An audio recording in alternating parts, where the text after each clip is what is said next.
Hi everyone, I'm Lena and I will be your host today for our webinar about lactose. So today the main topic is lactose still a misunderstood sugar or health ally. So today I'm with Mathilde and Maeva, so welcome and can you present yourself please? So hello and thank you everyone for joining this webinar dedicated to the wonders of lactose. I am Maeva Koué, working within Lactalis Ingredients for more than 10 years. And I've been graduated as an engineer in food processing, and today I'm a product manager for lactose. So I am very pleased to take you on a journey on this webinar for lactose. Thank you, Maeva. And Mathilde? Hello everyone, I'm Mathilde Gerville. I'm a nutrition research scientist working at the Food, Health and Nutrition Sciences Department at Lactalis R&D. And today I'm excited to guide you through the journey of lactose, this misunderstood sugar, but it's actually a really nice sugar. So thank you. In this webinar, we will see the lactose structure, also the digestion of lactose and the health benefits of it. We will also hear from external experts, Nintex, which is a private biotechnology company specializing in gut microbiome, and Corinna Walsh, which is a professor of nutrition in South Africa. And do not hesitate to ask questions during the session, and we will try to respond at the end of the webinar. So let's start with the basics. Mathilde, what is it exactly lactose and how does it differ from other sugar? So lactose is a disaccharide, so meaning it's two sugar units. You have the glucose and the galactose. And those two sugar units, they are bound by a bond beta 1.4. And so we have an enzyme, the lactase, that are able to cut this bond between the glucose and the galactose. But we will come back later to the digestion process. So thank you, Mathilde. Now that we know what is lactose, let's focus on how we consume it through dairy products. So lactose is the first component of milk with about 4.7 grams of lactose per 100 ml in cow's milk. But the quantity of lactose also depends on the species. We know that for sheep milks, it's about the same than for cow's milk, about 4.5 grams of lactose per ml. For the goat milk, it's about a little bit less, 4 grams per 100 ml. And then the highest amount of lactose we can find in milk is for horse milk with 6.7 grams of lactose per 100 ml. Thank you. And we know also that lactose contents can vary depending on the type of dairy, because the fabrication process may eliminate some lactose and the fermentation also consumes some lactose. So that's why in yogurt you have a little bit less of lactose than milk, about 2.6 grams per 100 grams. And that for hard cheese like cheddar or soft cheese like camembert, but also for butter, you have only trace amount of lactose. Thank you, Mathilde. So now we will see with Maeva the process of lactose and the application of it. So yes, indeed, as previously mentioned by Mathilde, lactose is a main milk sugar, meaning that its solid form appears as a crystal, while in liquid state, lactose is in its amorphous forms thanks to interaction between the water and the molecule of disaccharide glucose and galactose. And in both states, liquid or solids, lactose has two anomeric forms determined by the position of the hydroxyl OH group that is linked or attached to the carbon 1 of the glucose monosaccharide. This point is really important to notice as it impacts the solubility and the crystallization. In milk and at 20 degrees, both anomeric forms coexist in their amorphous shape and in specific proportion, meaning 38% on alpha and 62% of beta amorphous. And this balance depend on the temperature. So, meaning that every changes in the temperature will switch the ratio between alpha and beta forms.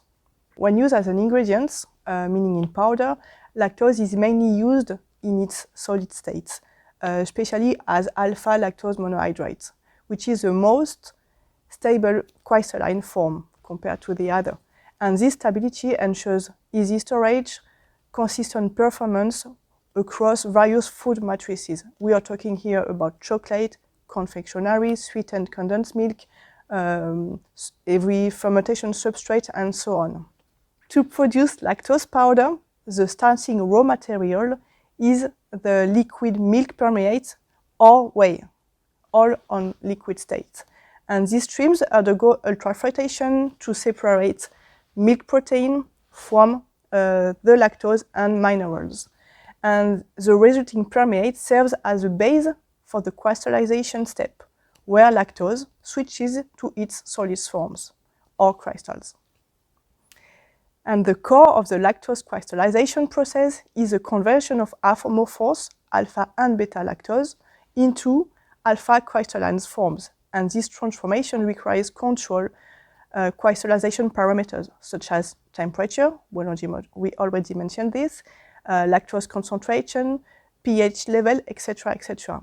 And crystallization begins when the solution becomes supersaturated with lactose and triggering the formation of nuclei, which are the first crystals to appear in the flow.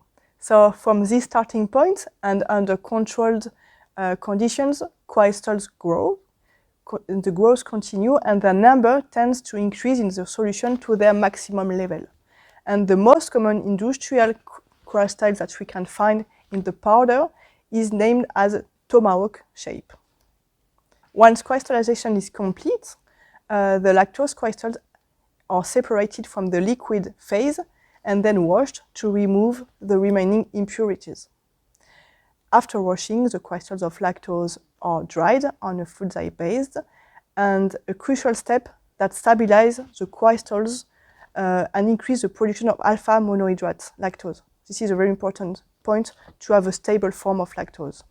And finally, before packing, crystals are then milled and sieved, and to achieve the target particle size distribution of the powder that is required by the customers. And this particle size distribution ensures consistency and functionality into the food in which it is incorporated. Thank you, Maeva, for the clear explanation about the process of lactose and the application. We often hear about lactose intolerance. So what is it really and how common is it? Mathilde, please. Yeah, so we will see now that the choice of the word is really important when we're talking about intolerance and also malabsorption of lactose. And to understand that, we will first go through the digestion process of lactose. So as you can see in the slide, the first step of lactose digestion is in the small intestine, where you have the lactase, which is an enzyme in the microvilli of the small intestine. And as I said earlier, this lactase can cut the lactose into glucose and galactose. Glucose is really important for the body because it's the principal source of energy. And galactose is important because it plays a role in neuronal and immune process. So once the lactase cuts the lactose into glucose and galactose, then some lactose can also enter into the large intestine, which will be the second step of the lactose digestion. In the large intestine, you have all the gut microbiota, and we know that some bacteria are able to hydrolyze and ferment the lactose. So the lactose digestion is really dependent on the gut composition and the gut microbiota composition of each person. That's why you have all these differences in the lactose digestion of the different person. So you have in the malabsorption and the lactose intolerance, the difference, the first player is the genetic. So in your DNA, you have a gene that codes for the lactase. If you have the gene, it means that you will have the lactase in your small intestine. So you are called lactase persistent. You have the lactase in the small intestine, everything is okay. Then a little part of lactose can escape from this hydrolysis and come into the large intestine. But because it's a small amount of lactose, your gut microbiota is okay, is able to handle this quantity of lactose, and you will not have any symptoms. In the opposite, if you don't have in your DNA the genes that code for the lactase, you are called lactase non-persistent. And so you don't have the lactase in your small intestine. And so you will have some lactose undigested that will come in high quantity into your gut microbiota. And so here you have two different situations. Either you have a gut microbiota that is able to handle this high quantity of lactose, and so the lactose won't be fermented as much, and you will not have any symptoms. You will be called lactose tolerant. On the opposite, if you don't have the bacteria able to handle this lactose, then the lactose will be fermented, and you will have the production of gas and short-chain fatty acid that will induce the symptoms. And so you will be called lactose intolerant. So what is important to remember is that lactose malabsorption, you don't have lactase in the intestine. On the opposite, if you are lactose intolerant, it means that you have symptoms after lactose absorption. And so this difference also explains why you have so many different ways to assess lactose intolerance and lactose malabsorption. So, to know if you have in your DNA the gene, you have genetic testing that can test if you have the gene or not in your DNA. And then to see if you are lactose malabsorber or lactose intolerant, you have what we call the lactose breath test or lactose intolerant test, which is a test done under medical supervision. The patient will be asked to have 20 to 50 grams of lactose, then to wait for 2 hours, and then the hydrogen expired will be monitored. The more hydrogen you expire, the more lactose is fermented, and so you will be lactose malabsorber. And during this test, you can also monitor the symptoms. And so in that way, you will be able to know if yes or not you're lactose intolerant. And because it's always hard to monitor some symptoms, that's why we don't have much data on the lactose intolerance prevalence. What we know is how much people have the gene coding for the lactase. So here in the slide, you can see a map representing the lactase persistent frequency worldwide. As we can see, we have a high prevalence of lactase persistency in Europe. On the opposite, we have less lactase persistent frequency in Asia, Oceania, but also in Africa. And about lactose intolerance, we have no data on the literature, but we estimate probably 3 to 5 times lower than lactose malabsorption frequency, but it's only estimation. Thank you, Mathilde. So we often hear about a negative effect of lactose, like in lactose intolerance, or people who think they are.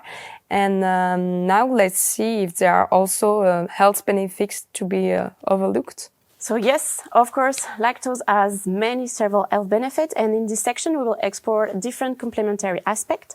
First, in order to better understand the concept of lactose as a prebiotic, I will explain a little bit what is a gut microbiota and its function. Then the Nintex team will show us the results we obtained with the in vitro study, and so explain more about lactose as a prebiotic. And finally, Corinna Wall from the University of Free State in South Africa will explain us lactose and its impact on the glycemic index, and also its impact on calcium absorption and dental health.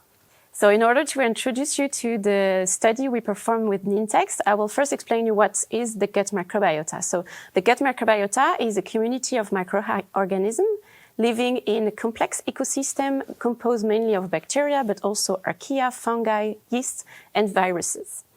We know that the gut microbiota has many biological roles, but I want to show you 4 main roles of the gut microbiota. The first one is the nutrient absorption. We know that the gut microbiota is able to enhance the absorption of certain vital nutrients, such as fiber, but also some minerals. And the gut microbiota is also able to synthesize essential vitamins. The second big role of the gut microbiota is as a functional support, because it helps to create a mucus layer just near to the gastrointestinal cell, creating a barrier. And the third function is also complementary with this barrier, since the gut microbiota is able to fight against the pathogen bacteria and also the toxin, so enhancing this barrier function of the gut microbiota. And the last role is in immune defense, because the gut microbiota is able to help to the development of the immune system inside the gastrointestinal tract. And so because of all these important roles, we know now that the gut microbiota imbalance are linked to many gut diseases, such as Crohn's disease, but also gastroenteritis, some colorectal cancer. So all of these gut diseases are related to the composition of the gut microbiota. But we also know that now the gut microbiota composition is also might also influence the development of other diseases that are not linked to the gut, such as neurodegenerative diseases and all the mental health, but also skin diseases, respiratory diseases, and also metabolic diseases such as obesity or diabetes. And how to influence this gut microbiota composition? We know that many environmental factors can act and can influence on the gut microbiota composition: the diet, the medication, exercise, pathogen, stress, but also aging. And when we talk about the diet, there is one way to influence the gut microbiota is taking prebiotic. A prebiotics is a substrate that is selectively utilized by host microorganisms, conferring a health benefit. If we take this definition, there is two different ways. We have we know that a prebiotic should change the composition of the gut microbiota, and this change in the gut microbiota should also have an impact, a real impact on health. So now going back on lactose, we investigate the first part on this definition to know if lactose can promote a beneficial modulation of the gut microbiota, and specifically in tolerant subjects. So why looking on tolerant subjects? Just because they're the main consumer of milk. So that's why we investigate this population. As I explained earlier, the lactose tolerant, the lactose absorber people, some lactose can escape from the hydrolysis in the small intestine. And so we investigate in the large intestine if the fermentation of lactose can be beneficial for this subject. So let's hear an in-text that will present us the result of this study. Hello, I am Katia Sivieri, Director of Finintex Microbiome Laboratory. Welcome to our lab. We studied how ingredients influence the gut microbiome, which is essential to human health. Our proprietary technology, XGI Biomics and Mini XGI Biomics, simulated the human gut environment. Depending on the research question, we select the most suitable technology. For example, if you want to quick test several doses of an ingredient, you use the Mini XGI Biomics technology, which is a short-term fermentation system. On the other hand, when we already know the dose of the ingredient, you use our artificial gut, XGI Biomics, which is a dynamic long fermentation system. It is composed of 5 vessels that simulate the volume and conditions of the stomach, small intestine, and the 3 regions of the colon.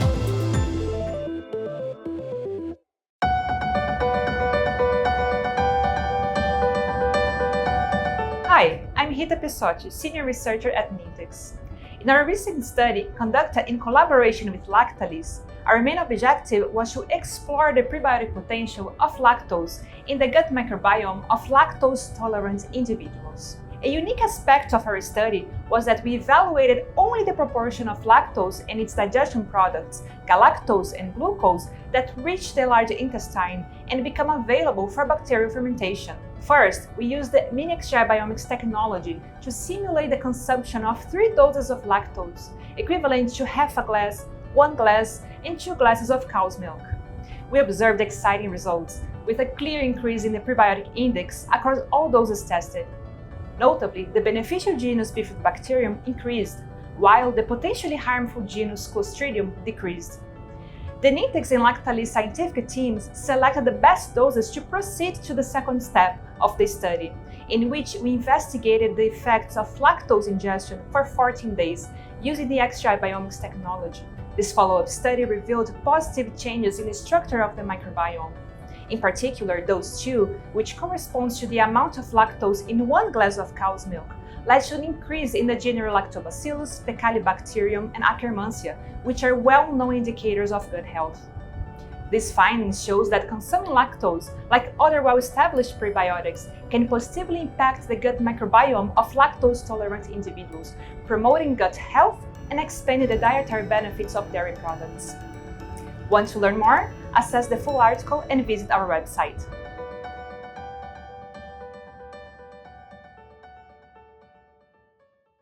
Thank you, Mathilde, and thank you to the Nintex team for highlighting how lactose can positively influence the gut microbiome in lactose-intolerant individuals and hence the nutritional value of dairy products.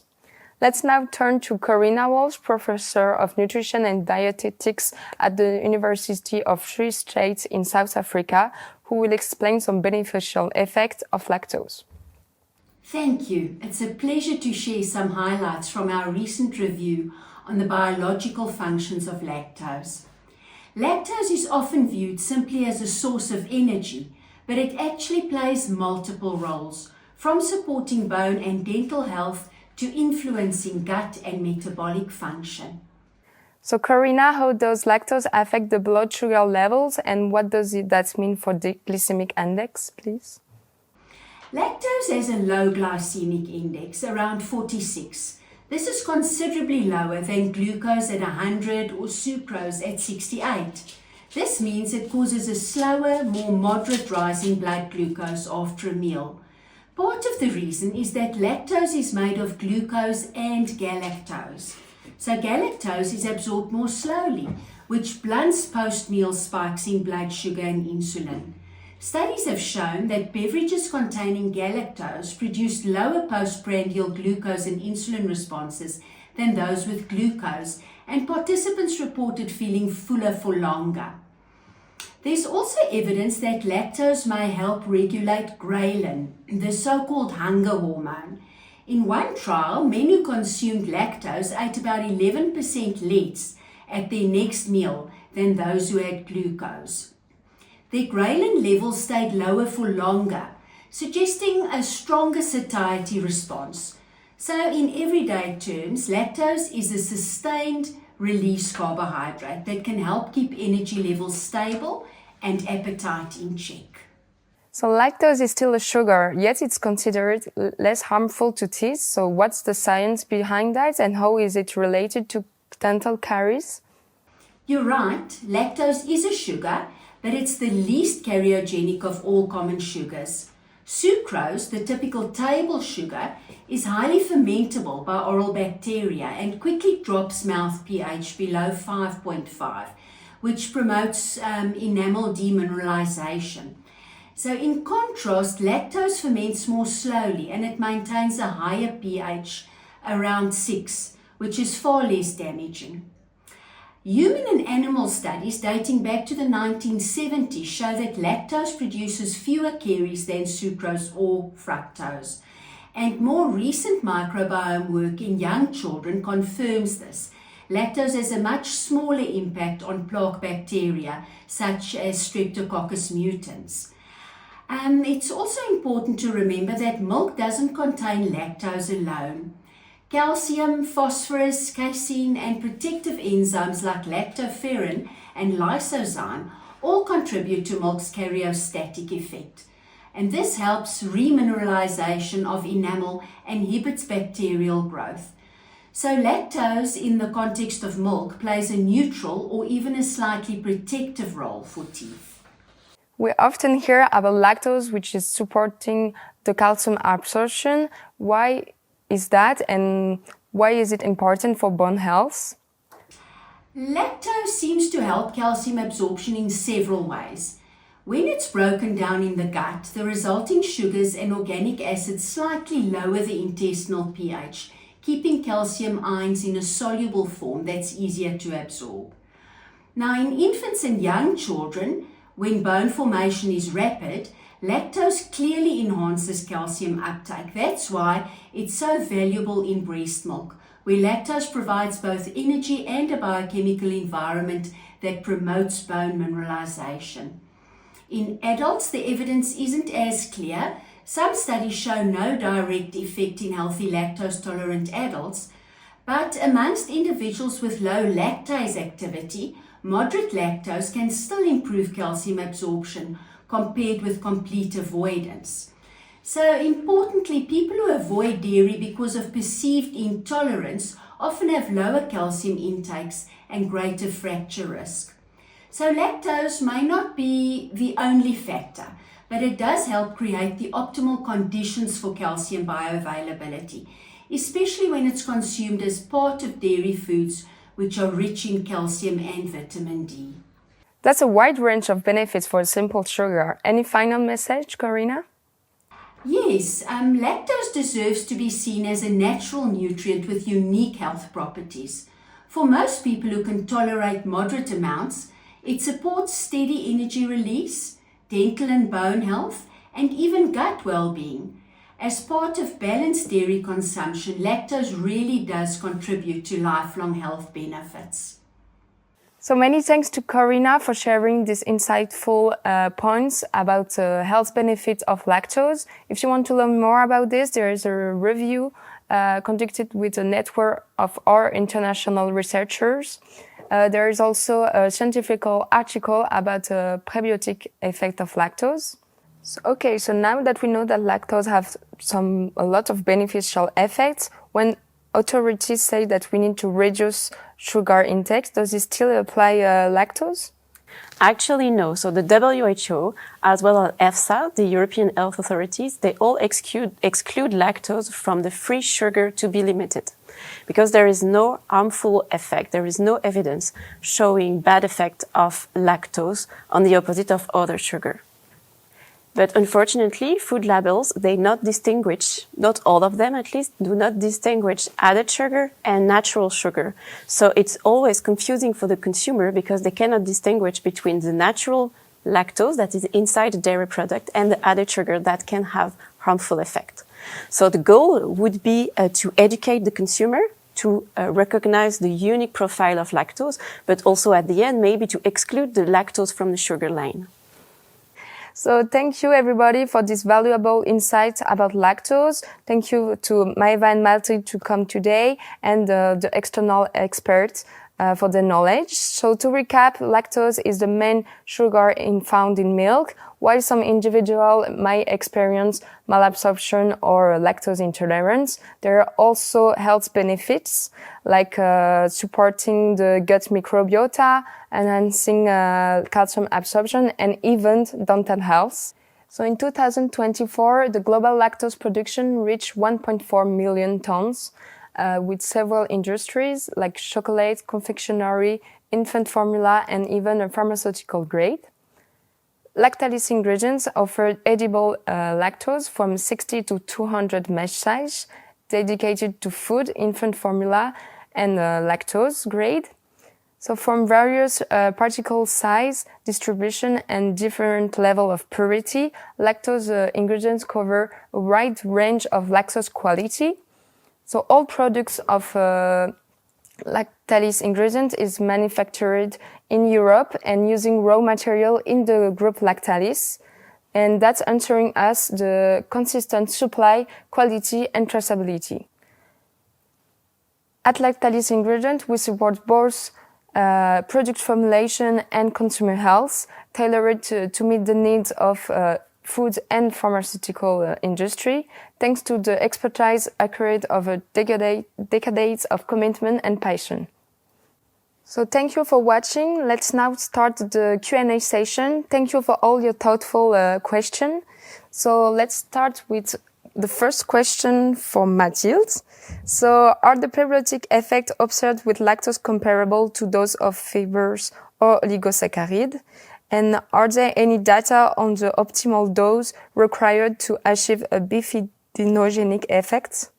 So actually, we cannot really compare with other prebiotic in our study, at least since we didn't have any comparator. So we have only lactose in our in vitro study. But if we look in the literature and if we compare the prebiotic index, it's quite similar to what we can observe with inulin, for instance. And then for the second question with the dose, if we look at the results of our results, the prebiotic index is quite similar for the 3 doses tested. So for now, we only have those results.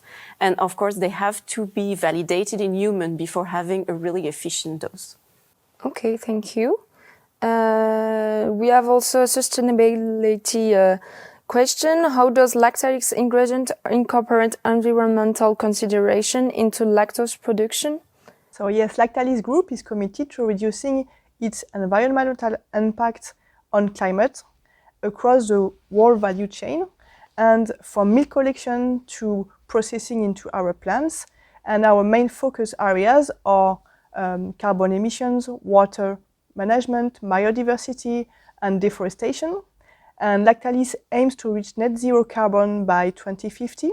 And in 2024, our targets were approved by the SBTi, so Science Based Target Initiative. And this journey will help us to reduce the environmental footprint of our dairy ingredients, and especially lactose.